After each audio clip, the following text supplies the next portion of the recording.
All right, guys, welcome back. It is time. The UFC drought is over on January 16th. We have Calvin Kattar versus Max Holloway as our main event on the UFC Fight Night.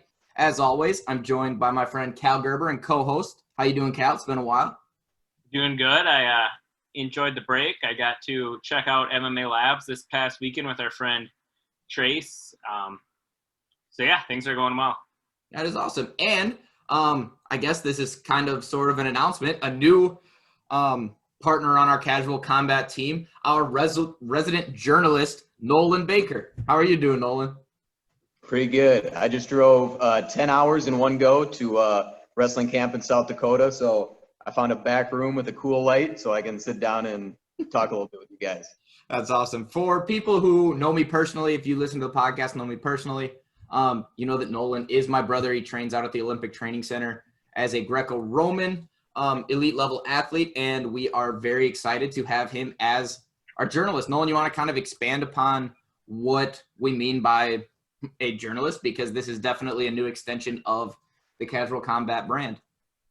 Yeah, so obviously I'm piggybacking a little bit off of all the hard work that you and Cal have done over the last couple months, but I was reading some MMA articles, over the past couple months, and I was like, I feel like it would be really cool to write one of these. And so I came to you with the idea. I was like, would you be willing to let me write an article and like make a website for casual combat? And like, if not, that's totally fine, but you're completely on board with it. So, we're getting that set up. We have an article coming out soon.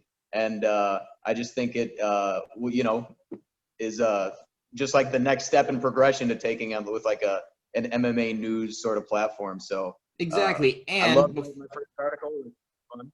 Exactly. So there is still another piece to this, but quickly I am going to use my technology skills and screen share real quick here and just kind of show everybody, a brief outlook of what this website is going to be. We are going to probably put another picture of Cal there, but he does look very handsome in that picture.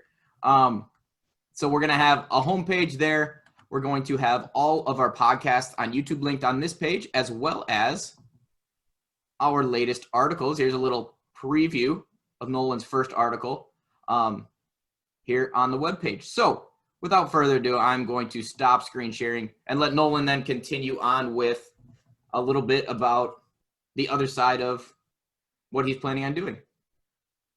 Oh, looks like he's back. All right, we got you back. Okay, whatever. My connection's good, but once you screen share, it must go completely out the window. All right, I won't screen share anymore. I just shot it over to you. What is the additional little extra part as far as kind of that MMA casual combat community that you are targeting?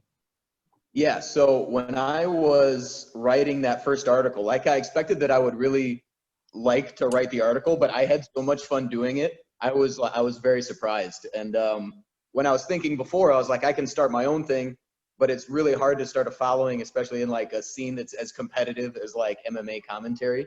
And so since you guys were gracious enough to give me the platform, I was thinking it would be a cool idea if we sort of opened it up and gave other people, like followers or fans, the possibility to write an article that we might publish on our website.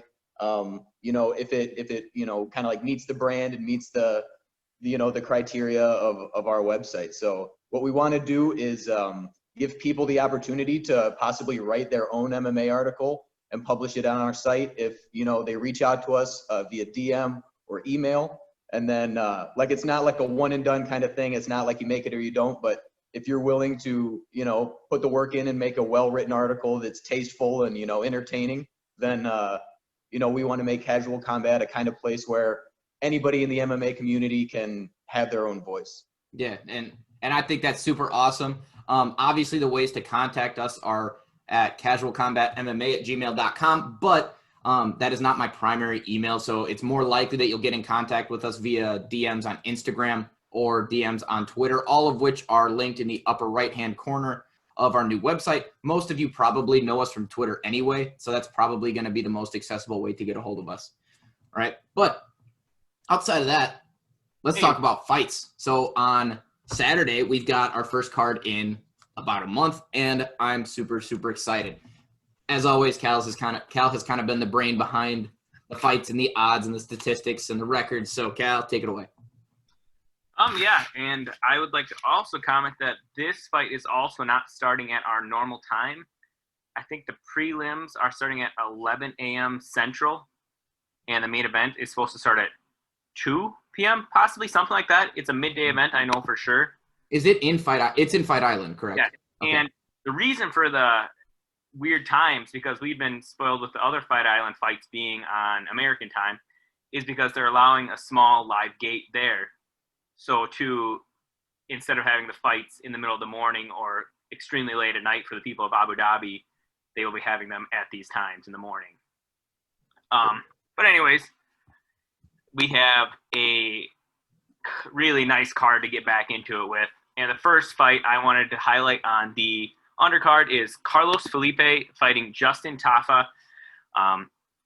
Justin is 1-1 in the UFC, 4-1 overall. He is a plus 160 underdog, and Carlos is a minus 200 favorite with a 9-1 record. He is also 1-1 in the UFC. Not a ton of fights between these guys, but they do have a common opponent. Carlos Felipe beat Jorgen De Castro, and Justin Tafa lost to Jorgen De Castro. Tafa's win was over Juan Adams, who I haven't been overly impressed with. Felipe's loss was to Sergey Spivak. I think this is going to be a nice fight for Carlos Felipe to get his 10th win in the UFC. I agree. I mean, based on the very shallow research that I did, I seem to focus on the MMA math and looking at each of their matchups with Jorgen De Castro, and really felt like Felipe, just based off of the way that he handled Jorgen De Castro and obviously Tafa's loss, I think that made that one pretty clear-cut for myself. The one other thing I think makes this fight more interesting, though, is Carlos Felipe has a lot of wins via decision. He's able to fight an entire fight, where all of Tafa's wins are via KO. So there's always a chance that Tafa lands a punch and knocks him out. I think it's going to be, if Felipe makes through the first round, it's going to be an easy win for him to coast through, but I'm sure Justin Tafa is going to come out firing big bombs right away. Yeah, very true. But probably be a fun one to watch. Definitely fireworks right away. Yeah. Also, I want to add that, Nolan's probably going to interject as far as hot takes go. No, I was going to say, this isn't as pertinent to that fight, but Cal mentioned that they have a common opponent. When you get to this level, do you think that these guys are looking at something like a common opponent? Because, I know, personally, as I've gotten older, you learn that common opponents don't mean as much. But I wonder, at a high level, when you're in fist fights, you got to look, it's say, this guy knocked me out, but that guy beat him. I don't know. I don't know. Do you think they just tune that out, or do you think they're, going as far as to look at their common opponents? I think as fighters, I think they don't care about that at all. I think as casuals that make a podcast and have to make predictions, that's all I have to go off of. So that's what I'm going to say about that. I think also the fighter may be more interested in the way they finish someone or the way their opponent finished them and how their styles are going to match up more so than the actual results of the fight. But I don't know. I could be completely wrong. No, I just think of that all the elite level wrestlers and all the coaches say don't look any matches ahead in the bracket. Just focus on the next match in front of you. I'll tell you right now, I look to the end of the bracket at the beginning of the day. I know exactly who I'm going up against. So I'm just I would just interested to see if those guys are as analytical as me, or if they just man up and don't look at it. Yeah. Well, we'll continue here with we got another nice fight on the undercard. We have Omari Akhmedov versus Tom Breeze. Akhmedov is 25-1. He's been in the UFC for 7 years now. He is 8-4 in the UFC. He has wins over Ian Heinisch and Zach Cummings. He has a draw against Marvin Vettori, and most recently has a loss to Chris Weidman. Tom Breeze is a little bit newer in the UFC, but not so new. He's 5-2. He has no really big wins that I found to date. He does have 11 finishes, though, in those 12 wins. One of his losses were to Sean Strickland, who is a beast. Brees is a minus 155 favorite. Omari is a plus 120 underdog. I think this is even closer fight than the odds show. Boy, I don't agree with the odds at all. I understand that Omari Akhmedov is probably about 33. He spent 7 years in the UFC. I tend to favor Omari Akhmedov in this one unless he gets finished right out of the gates. I think he knows how to grind. Although his last loss to Chris Weidman was a pretty ugly win for Chris Weidman. It was a hotly contested fight. I think it was very sloppy on both accords. But when you look at his last two fights, maybe it's not his last two fights, his last two notable fights, a drawn-out loss between to Marvin Vettori and a drawn-out loss to Chris Weidman, I have to favor him over Tom Breeze here, I think. Mm-hmm. And it makes it even sweeter that he's a dog. So I'm going to disagree. I think, and it's so hard to tell when this is going to happen, but I think this is the case where I think Akhmedov is on the downhill slide and Breeze is on his way up, and that's just where I think they're at in their career. Mm-hmm. But I'm excited to see what happens. I think this is a really good fight they put together here. I agree. All right, the next fight I have highlighted is Phil Hawes versus Nassourdine Imavov. Phil Hawes is 9-2. Imavov is also 9-2, so this is the battle of the 9-2s. Mm-hmm. Although Phil Hawes is a minus 160 favorite, Imavov is a plus 130 underdog. Hawes has 5 wins in the UFC. Imavov has 6. Or I'm sorry, not in the UFC. They have 5. He's on a 5-win streak. Imavov's on a 6-win streak. Yeah, Phil Hawes is an alumni of the Dana White Contender Series, correct? Correct. And in his debut, sparked somebody quick, didn't he? Yep, this has all happened just this year. Those are his 2 fights in the UFC. Yep. That was on the Khabib versus Gaethje card that he got the first round knockout. Nice. But yeah, he's 2-0 in the UFC with 2 KOs. Imavov's 1-0 in the UFC with 4 submissions. I think Phil Hawes is going to spark him up too. I do too. And one of the reasons why I like Phil Hawes so much is because you rarely see guys with, and don't quote me on this or do quote me on this, I believe that Phil Hawes has a pretty good wrestling pedigree. And we haven't seen him using his wrestling in the UFC, right? We know that is what he was bred into with a grappling background, but he's using his hands, right? It reminds you of guys like Justin Gaethje, reminds you of guys maybe a little bit like Khamzat Chimaev, right? Guys who we know are grapplers that are using their hands primarily. Guys like Henry Cejudo. We see that those guys, if they have that to fall onto, makes them especially dangerous if their hands get shut down. So I'm really high on Phil Hawes.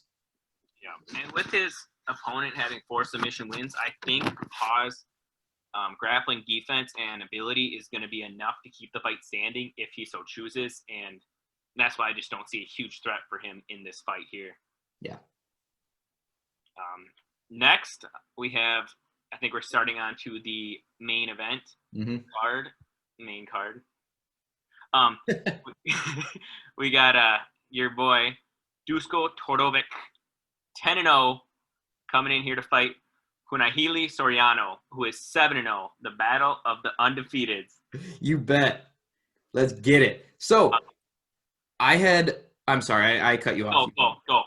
I had originally just circled Dusko Todorovic because I know we had highlighted him before. Truthfully, I didn't really remember anything specific about him, and I even have his name circled, and it just says Cal pointing next to him because I figured you would go off on him, and I assumed you would pick him too. And then I did not realize that Punahele Soriano was also undefeated. So I think – but Punahele Soriano has no wins of anybody that I've ever heard of. But with a record like 7-0, that's very, very possible. They're both 2-0 in the UFC. Soriano, more of his wins have come via decision. He has some knockouts. He has a submission. Todorovic has 6 KOs and 3 subs and he's 2-0 in the UFC. His last win, or his most recent win, was against Daquan Townsend, which is a real opponent. That's a UFC fighter that you may recognize or may not recognize his name. Dusko is a minus 165 favorite. Soriano is a plus 135 underdog. This is a good fight, and I'm surprised they put this fight together so early in both of these guys' young careers. I would agree. It kind of seems a little counterproductive possibly for both fighters to take. Yeah. But you would think maybe putting either of these guys up against maybe a declining vet or a middle of the road kind of, barometer of where they're at. So, but I think this is a good matchup as far as how even these guys are on paper. I give the edge to Dusko because I think he has the opportunity to end this fight at some point. Mm-hmm. And I don't sense that danger of Soriano from watching. I watched one of his fights, and he is a skilled fighter, but he doesn't possess knockout power per se. Yeah, and I'm going to agree with you. I believe that Dusko.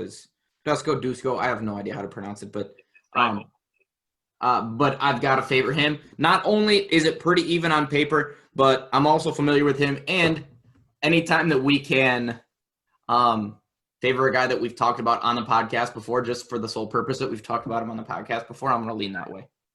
One of our undefeated guys, we like to highlight them. Yeah. We're still waiting for Sean Brady to fight again. I think he's scheduled, actually.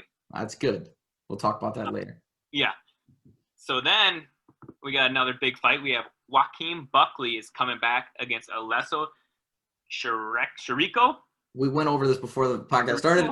It's Alessio Di Chirico, but yeah. Chirico? Yeah. That's what I said. Well, close. Chirico. Oh. Anyways, Buckley is 12-3. You all know him from his knockout of Impa Kasaganai. He also had another knockout win after that over Jordan Wright. He has 9 knockouts in his 12 wins. His most recent loss was to Kevin Holland, which now isn't looking so bad. Yeah, that loss has aged like fine wine. Mm-hmm. Alessio, his if losses age well. Yeah. I mean, the way he got beat was absolutely blitzed. So, I mean, but at least it was against a guy who's winning fights. Exactly. Alessio is 12-5. He is 3-5 in the UFC, and he's on a 3-loss streak, which includes a loss to Kevin Holland and a loss to Zach Cummings. He's a plus 215 underdog. Joaquin Buckley's a minus 275 favorite, and I think the odds are right. I think this is a pretty easy win for Buckley to go get another knockout. Yeah, if you guys don't remember the last time that Alessio Di Chirico fought, it may have been the first episode that we ever did, but I picked Zach Cummings over him, and it was the most boring fight on that whole card. It went probably 14 minutes with you weren't able to tell who won any rounds. There were no real significant strikes thrown, and with like 1 second left, Zach Cummings head kicked him, and Di Chirico stumbled all over the place. And they didn't call it a knockout. And there has never been one kick that like determines a fight on, like that isn't a knockout. But that was in everyone's mind, whether or not Zach Cummings had won the rounds on paper. Just by that kick, everyone knew who won that fight. Whether or not the judges gave Di Chirico 2 rounds before, like. It ended up being a unanimous decision for Zach Cummings, but that was just it was funny. Yeah, I remember that now that you said that. I had to put that together, but yep, that was that fight. But yeah, he's on the decline. I think this is the UFC really wants Joaquin Buckley to put together a highlight reel. Yes. It's pretty obvious Yeah. when they get Jordan Wright and now Alessio, they're not really bumping up his competition levels. They're just giving him people to walk through right now. Yes, they're going to start feeding him just Contender Series debuts here soon. Might as well get him to have him fight every 2 months. Yeah. Okay, so for our next fight, we have Santiago Ponzinibbio versus Li Jingliang. It's definitely not correct. All right, so Santiago Ponzinibbio against Jingliang Li. Yeah. Santiago is 27-3. He hasn't fought since 2018, but he has been a killer. Yeah. He's got wins with a flush knockout of Neil Magny, win over Mike Perry, win over Zach Cummings, win over Sean Strickland. He's won 7 in a row. He's 9-2 in the UFC. He's heavily favored in this fight. He's a minus 285 favorite. Lee is 17-6. He's 9-4 in the UFC, and he has a loss to Neil Magny. He's a plus 225 underdog. Yeah. I watched an interview with Santiago before this fight. He was talking about it. And he was all fired up about the rankings. He thinks it's bullshit that he's getting this fight because he looks at it as that him and Brian Ortega were on about the same level the last time they both fought before Ortega's last fight against Korean Zombie. Yeah. Well, here's my thing about this. And I know that he has gone on a streak of getting bouts canceled. So it's not necessarily his fault that he's not been very active. But what did you say? He's got a 5-fight win streak? Or a 7-fight win streak? 7-fight win streak? But we've got to dial it back to 2015 as the last time that he lost a fight.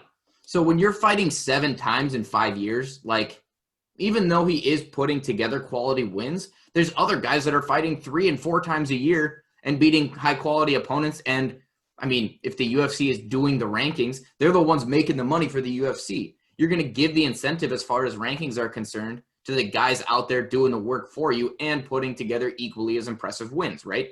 It's so far removed to think that a decision win over Neil Magny, or maybe it was a knockout, I'm not sure. A knockout win over Neil Magny possibly 2-3 years ago still holds the weight that you would think if you knocked out Neil Magny 2 months ago. I mean, and if they would have said he's fighting Korean Zombie, we'd have been like, what the heck? Where did this guy come from?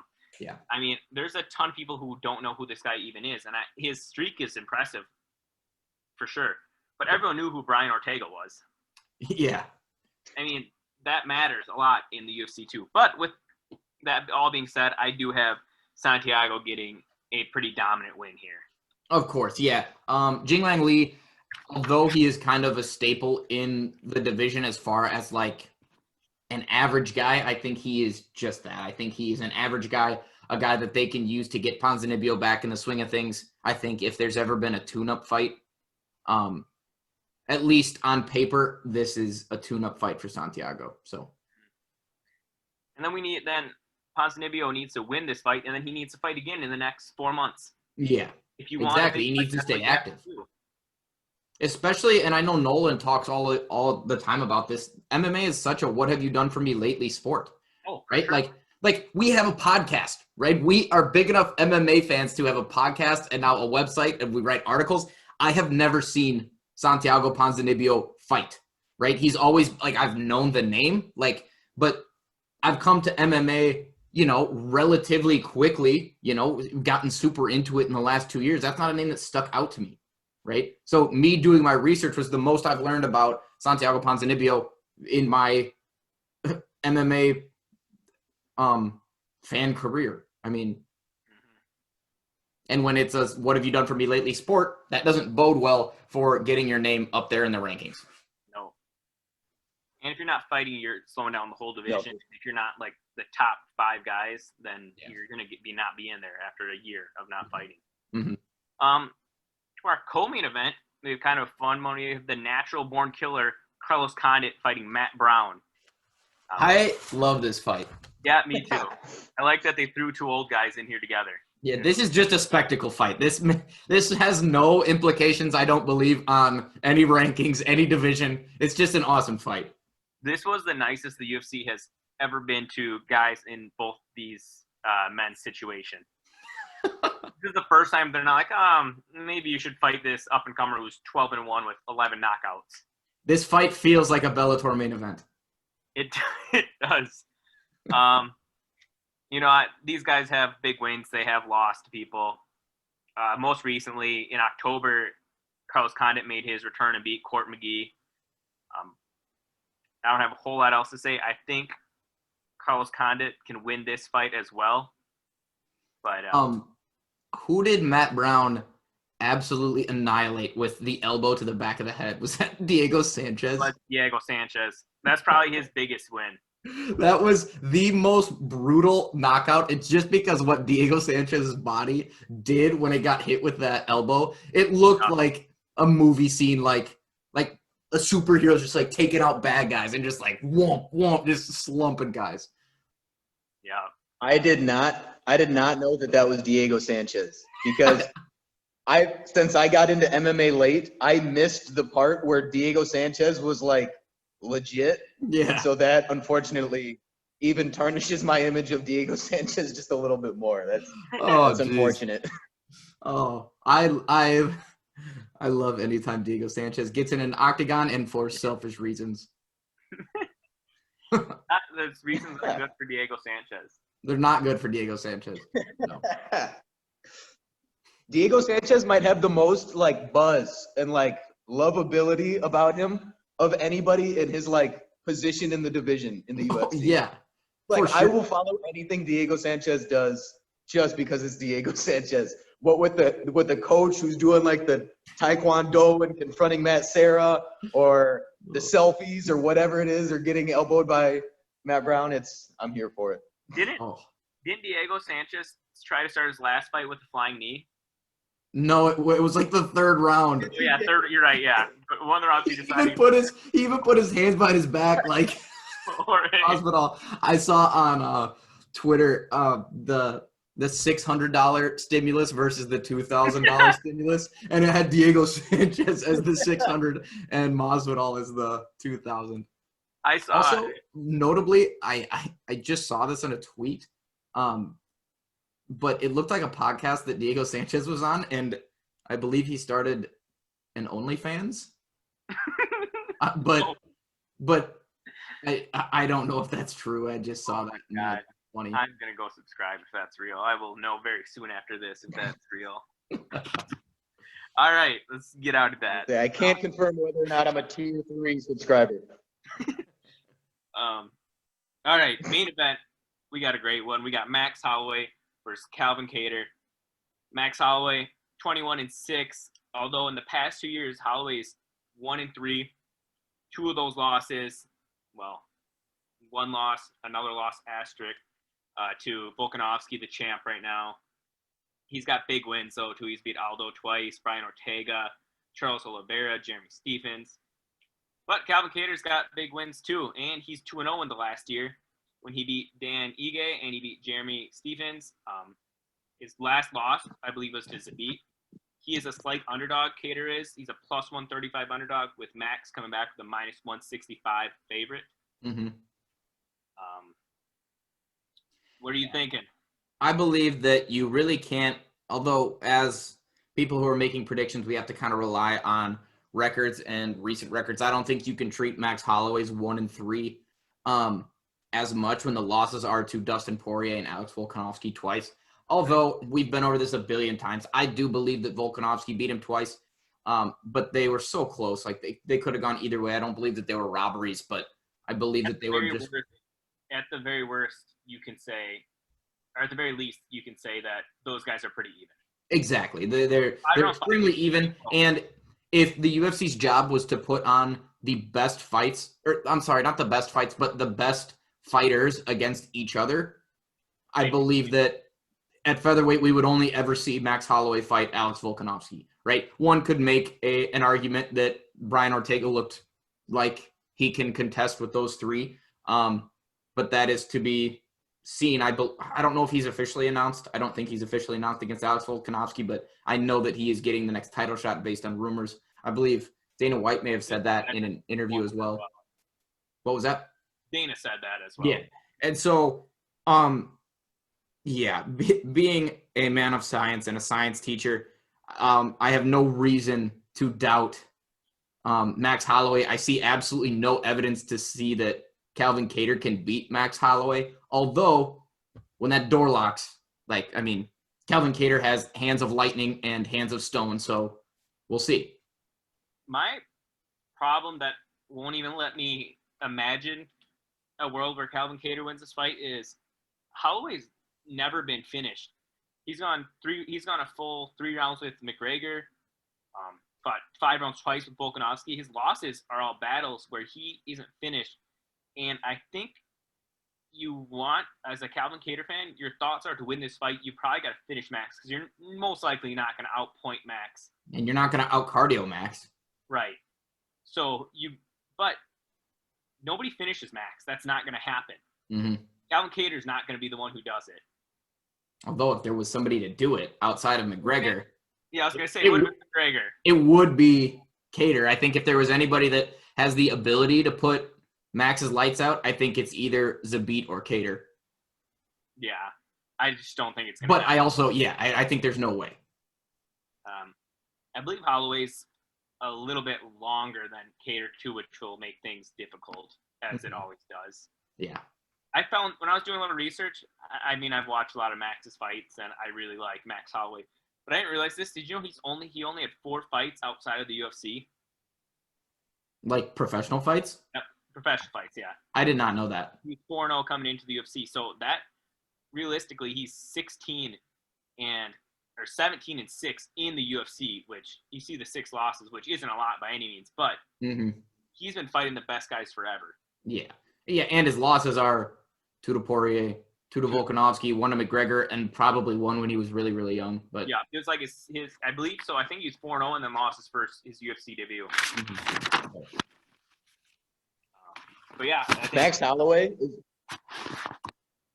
No, I was gonna say Max Holloway is one of the few fighters in the UFC that I truly don't attribute his early losses to himself.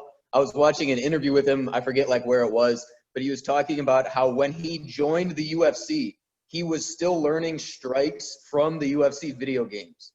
He said he was playing as the characters, just mashing buttons and seeing what they did, and then emulating what the characters did in his actual fights. So if you can do that when you're facing Conor McGregor, like I don't necessarily count that as a loss once you go on to become one of the most dominant champions in that division.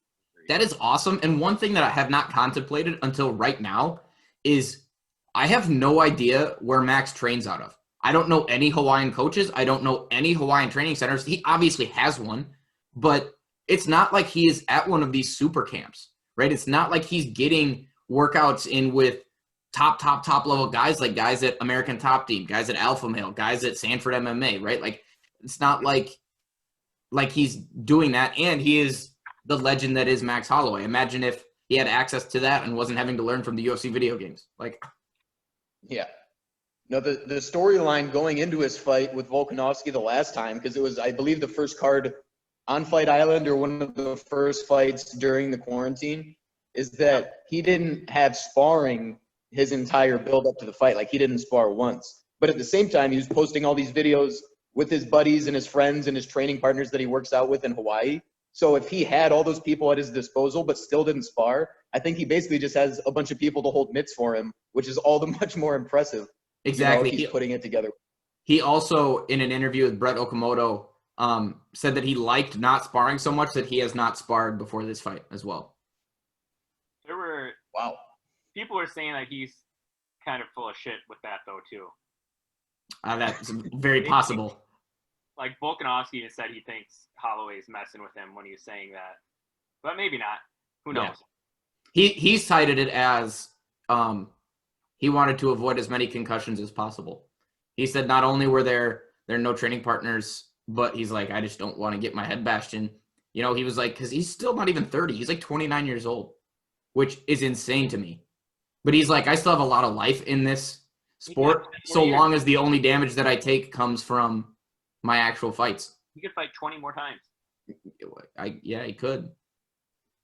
I don't think he will. I think he'll start to fight less often as he gets older, but all right, that's all we got for that card. I think we're going to cover just a couple fights. Yeah. In the Wednesday card for you crazy fans are going to be up at 8 a.m. is when that card is going to start off. If you happen to be there at 8 a.m. or at approximately 8:30, Mike Davis is fighting Mason Jones, and I'm sure these are two guys that you haven't heard of. Mason Jones is 10-0 with 7 finishes via knockout. Mike Davis is 8-2 with 8 finishes via knockouts. One of his losses in the UFC were to Gilbert Burns. He's a -200 favorite, and that fight is going to be fireworks everywhere. If you get the opportunity, that'll be a fun one to watch. I don't have a pick in that fight. I think it's just going to be a really fun fight to watch. Two young guys with knockout power who are going to really throw down. What other fights did you want to? All right. I don't have it pulled up right now, and I didn't even write it down, but this is Casual Combat, and we take casual takes. On Wednesday in the prelims, there is a 125 pounder that we've seen lately, but was also on another prelims, and his name is Sumu Darji, and he's Chinese, and he is the best 125 pounder in the world. Mark my words, Sumu Darji will be a 125 pound champ within the next 2 to 3 years. And I also just saw today that he is now training at Team Alpha Male with Cody Garbrandt and Uriah Faber. Game over. This guy is legitimately like, and he may not be quite this tall. He looks like he's 5'11" and has an absolute nuke as a left hand. And I have no idea how he is on the ground, so maybe it's a little early to make this call. I've only seen him fight once in the UFC, but I found out about him on one of those videos that Dana White makes, the "if you don't know, now you know" videos, and he was like, this guy is nuts. And then I watched him fight, and he nuked a guy straight up with his left hand, just straight to his jaw, and I was so impressed, especially being a little guy, 125 pounder. You don't see 125 pounders like this. Like, he is so fast and so powerful and so tall. I don't even know who he's fighting. Do you know it doesn't matter. Any English? Do you know I if he have no speaks idea. any English? I don't think so. That doesn't matter.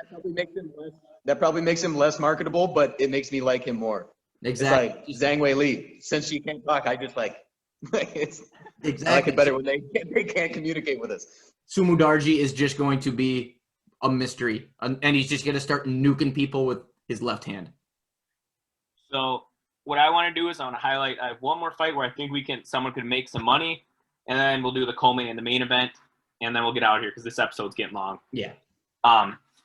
The first event of the main card, Lerone Murphy is fighting Douglas Andrade. Lerone Murphy is 9-0-1. He's a minus 285 favorite. He has 6 KOs. His most recent win is a win over Ricardo Ramos. He does have a draw, however, excuse me already, I know this is not going to be correct, but he has a draw to Zubaira Tukagov. Zubaira Tukagov. Tukagov, yep, you're right. Zubi. So that's someone who I use to kind of gauge where I think his abilities. They had a split decision draw there. And who fought Tukagov recently? I can't remember. It was somebody that like couldn't wrestle at all, but then could defend Tukagov's takedowns. Man, Yeah. I can't. It was Mean Hakeem. It was Hakeem Dawodu. Oh yeah, That beat Tukagov and was yelling at him. yeah. So Yep, so right. You're saying so a draw with Zubaira Tukagov is if that's a measuring stick as to where they are, like that's a good. I think he's good. I think it's okay. His opponent, Douglas, you're kind of killing my idea. His opponent, Douglas Andrade, is 26-3. He is 4-3 in the UFC. He's a plus 225 underdog, so more than 2-1. He's got a win over Chito Vera. His losses in the UFC are Petr Yan, Rob Font, and Tukagov. That's his 3 losses in the UFC. Tukagov was his first fight in the UFC. Since then, he's beat Marlon Vera, lost to Petr Yan, lost to Rob Font, which I hold nothing against him for those 2 losses. Yeah. I don't think Lerone Murphy's ever beat anyone on Chito Vera's level, and I think this is a fight where if you can get a 2-1 underdog with a guy who's beat Chito Vera, I think you take it. Dang, I agree. That's an interesting one.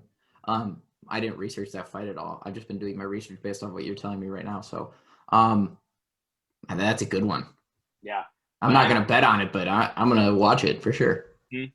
That's it's definitely an exciting fight. That was a good matchup to make. And then in our co-main event, we have Munir Lazé. I think he's like French. That's the best I'm going to give you. Versus Warley Alves. Lazé is 10-1. He's 1-0 in the UFC. His win was over Abdul Al Hassan, so a decent win. He's got 8 knockouts, 3 via head kick. So if that gets you going, head kick may be coming. Alves is 13-4, 7-4 in the UFC. He did not fight in 2020 at all. His biggest win is when he submitted Colby Covington in 2015. Recently, though, he's lost a couple. He lost to James Krause and Randy Brown. Warley Alves submitted Colby Covington? Yeah, in 2015. First round. Wow. I didn't know that. Yeah, it's like one of Colby's, must have been one of his first fights in the UFC. I think that's Colby's only loss outside of Usman. I think so too. Jeez. But that should be an interesting fight. I think Lazi could get another knockout, hopefully via head kick on a vet who's kind of slowing down. I would like that. And now let's talk about this main event. I saw you going at it on Twitter a little bit, talking about it already. Defending Chiesa. Yeah. Hate on him. No, I think I just agreed with the guy. I think that although if you're a fan that's going off of what have you done for me lately, you think that Neil Magny had a significant win over somebody and then had a significant win over Robbie Lawler. I think the person who just has started watching the UFC during quarantine would tend to favor Neil Magny. And although I do think that Neil Magny has an advantage in the striking department, people forget that Michael Chiesa is coming off a win of Rafael dos Anjos. At welterweight, he is now an established welterweight coming up from lightweight. And my brother Nolan and I were talking about earlier that Mike Chiesa is huge. I don't know how he ever was at 155. That being said, that I believe that his only fight at welterweight was against Rafael dos Anjos that was also a 155er that was on his way up. So maybe, he didn't look as big as he truly was. But, Nolan, you said who did you compare him to? I'm trying to. I forget who I could. No, I saw him square up with Khamzat Chimaev, and he even looked bigger than Khamzat Chimaev. You could make Michael Chiesa fight at heavyweight, and he would find a way to look big as a heavyweight. He will expand to the weight class he is competing in, and until he looks small against somebody, I cannot pick against him. Yeah, and Mike Chiesa has been a guy in the UFC that I think started off his career as just a traditional, just kind of wrestling base, kind of okay at everything. But when you're okay at everything, you're pretty much good overall. But he's kind of come into his own and really stepped up his submission game. I wouldn't call him an elite striker by any means, but he is certainly an adept striker.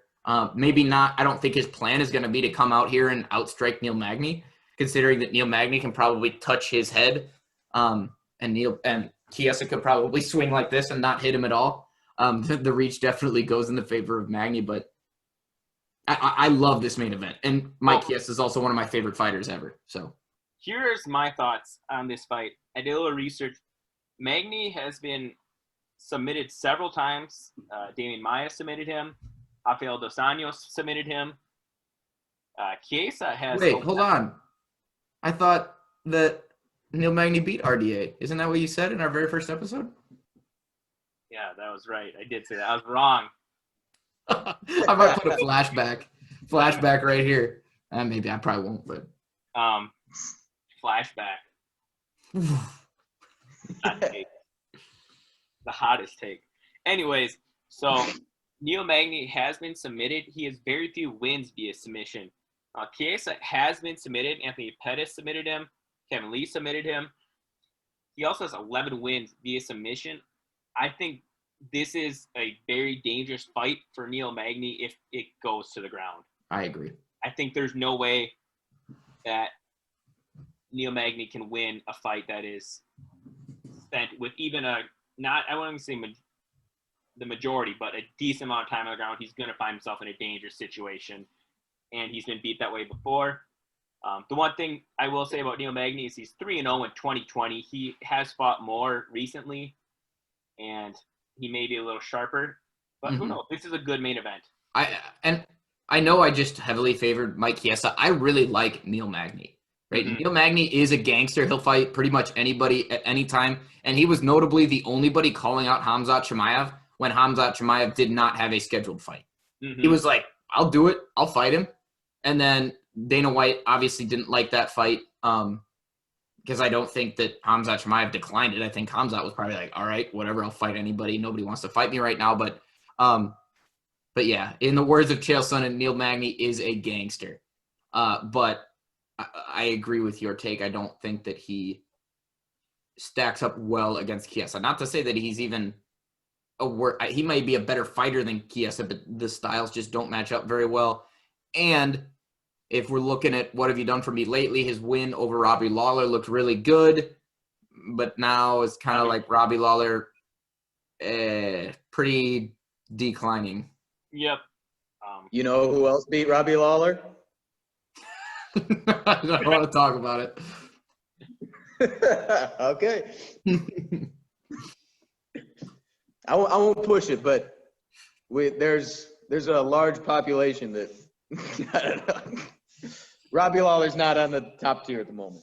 Yeah, Nolan and I had a very heated discussion about whether Ben Askren was good or not. I don't think it was whether. I think everybody agrees that he was good. There was just, I said that he had a chin of granite and that Ben Askren could have easily gone undefeated in the UFC just as easily as he went out the way he did. But that's a topic for another day. I'll keep this 15 seconds or less.